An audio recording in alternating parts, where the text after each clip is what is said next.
नमस्कार दोस्तों, मैं भगवान साहब, मेरा चैनल देसी इलाज बंसल में आप सभी का स्वागत है।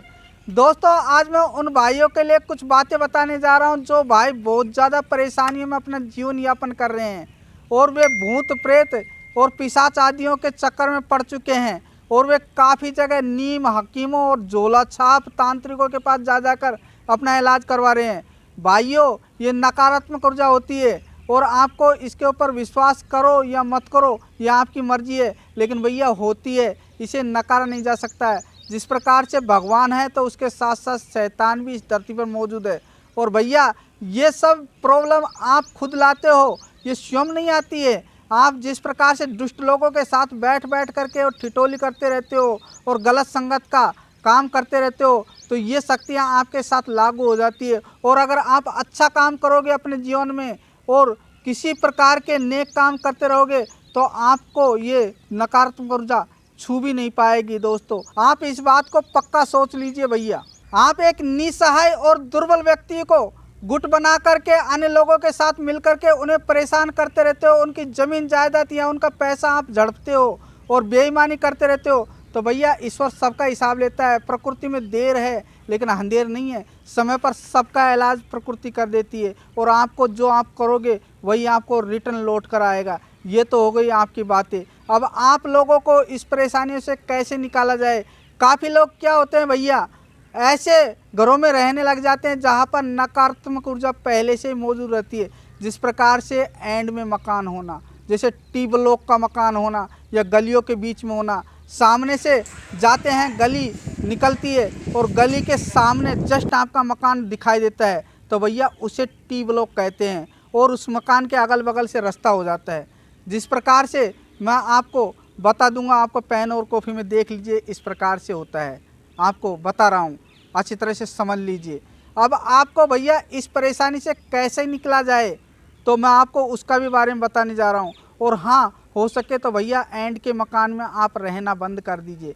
क्या है कि ये आप लोगों के लिए अशुभ होता है। अब आप काफ़ी लोग कह रहे हैं कि भैया जो उस बाबूजी का मकान है वह एंड ही एंड में रहता है, तो भैया वह काहे का बाबूजी है? अब तो वह कोई बाबूजी नहीं है, वह सिर्फ एंड के मकान में रहता है। वह अपना जीवन तो जी रहा है लेकिन दुर्बलता और परेशानियों के साथ जी रहा है। अब दोस्तों, इस परेशानी से आपको कैसे निकाला जाए? क्या होता है कि मजबूरी में काफ़ी लोग रह भी लेते हैं, तो भैया आपको मैं उपाय बताने जा रहा हूँ। चाहे तो आप मेरे से फ़ोन करके और अपॉइंटमेंट लेके पूरी जानकारी ले सकते हो। मेरी छोटी सी फीस, अपॉइंटमेंट फीस मात्र 500 रुपये है। गूगल पे, फ़ोनपे, पेटीएम किसी के द्वारा पेमेंट करके आप मेरे से फ़ोन पर बात कर सकते हो। मैं आपको पूरी परेशानियों से निजात दिला दूंगा और जो भी आपके ऊपर कुछ कर रहा है प्रक्रिया, तांत्रिक क्रिया, मैं उसी भाई के पास वापस से रिटर्न कर दूंगा और आपका बाल भी बाका नहीं कर पाएगा। आपका घर खुशियों से भर जाएगा और आपके पास हमेशा पैसे रहेंगे। भैया, आपको बस इतना सा काम करना है, सुनार की दुकान पर जाना है और आपको शुद्ध चांदी का चौकोर टुकड़ा लेके आना है। ये आपको 4 ग्राम की मात्रा में मिल जाएगा। भैया 4 ग्राम से कम का टुकड़ा नहीं लेना है, ये छोटा सा टुकड़ा आएगा आपको। ये आपको 2 टुकड़े खरीद के लाने हैं। आपको आपके घर के मेन दरवाजे पर बाहर की तरफ, दरवाजे की तरफ दाईं तरफ और बाईं तरफ आपको लगाना, चिपकाना है, या फिर आप सीमेंट के अंदर आप दे सकते हो दीवार के अंदर। ये दाईं और बाईं तरफ आपको दिखता रहना चाहिए भैया ये लोगों को। और आपको अपने घर की देवली में आपको क्या करना है, थोड़ा सा कोई मिस्त्री लगा देगा, आपको उसे कुचलना है अच्छी तरह से और एक चांदी का 3.5 फीट का टुकड़ा ले लीजिए, तार का टुकड़ा, और उसे उस देवली के अंदर आपको फिट करना है और ऊपर से आपको सीमेंट लगा देना है। और काफ़ी लोग ये भी कहते हैं कि भैया हमारा तो मकान ही मार्बल कोटा स्टोन का बना हुआ है, हम उसे कैसे तोड़े, कैसे बिगाड़े? तो भैया ये आपके ऊपर निर्भर है। ज़िंदगी से प्यारा मकान भी नहीं है भैया। आप दुख पाते रह जाओगे और परेशानियों में जूझते रहोगे। हमेशा कई प्रकार की परेशानियों का आपको सामना करना पड़ेगा और आपके घर में दरिद्रता आ जाएगी। आप दाने दाने के लिए मोहताज हो जाओगे और आगे से आगे आपको कई प्रकार की परेशानियों का सामना करना पड़ेगा। तो भैया ये काम आप शीघ्र कर ले और मैं आगे आपको बताने जा रहा हूँ आपको आगे क्या क्या सावधानियाँ करनी है। और भैया, अगर आपका मकान चौराहे के आसपास है, यानी कि जहाँ पर टोने टोटके होते हैं, तो भैया वहाँ से आपके साथ नकारात्मक ऊर्जा घर में प्रवेश कर सकती है। जब भी आप घर से बाहर जाओ और घर में प्रवेश करो तो भैया आपको हाथ और पैरों को फिटकरी के पानी से धोकर ही घर के अंदर प्रवेश करना है। अगर आपने ये उपाय कर लिया तो वह नकारात्मक ऊर्जाएं दरवाजे से बाहर ही लौट जाएगी वापस और किसी और के पास चली जाएगी।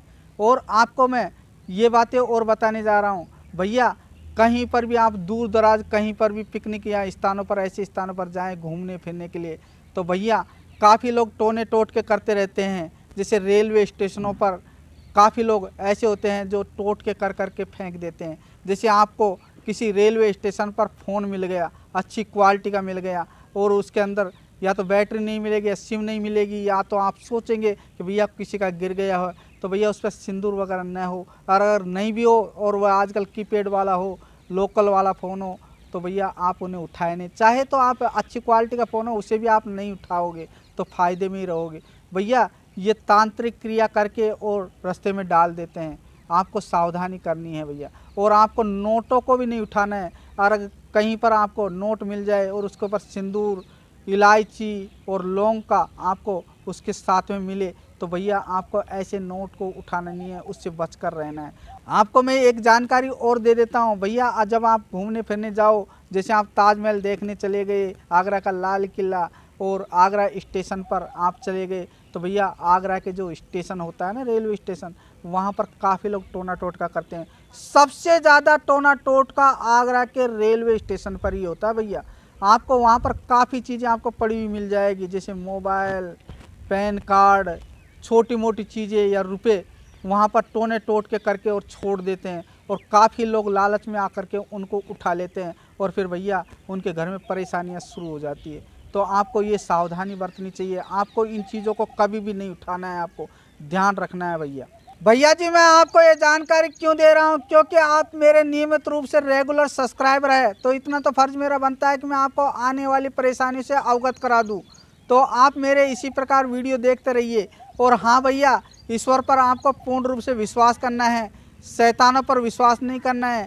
कहीं आपको ज़्यादा लालच दे, क्योंकि शैतान ज़्यादा सहायता करता है और ईश्वर कम करता है, लेकिन आपको पूर्ण रूप से ईश्वर के ऊपर ही आश्रित रहना है। भैया आपको बहुत सारी खुशियाँ मिलेगी। शैतान खुशियाँ देता है लेकिन पल भर में वह छीन भी लेता है, इसलिए आप पूर्ण ईश्वर पर विश्वास रखिए और आप धैर्य रखिए। अगर हो सके तो भैया आप हर मंगलवार को बजरंगबली बाबा के मंदिर जा कर के चाहे आप 3 बार ही हनुमान चालीसा का पाठ कर लीजिए, लेकिन आपको ज़रूर करना है।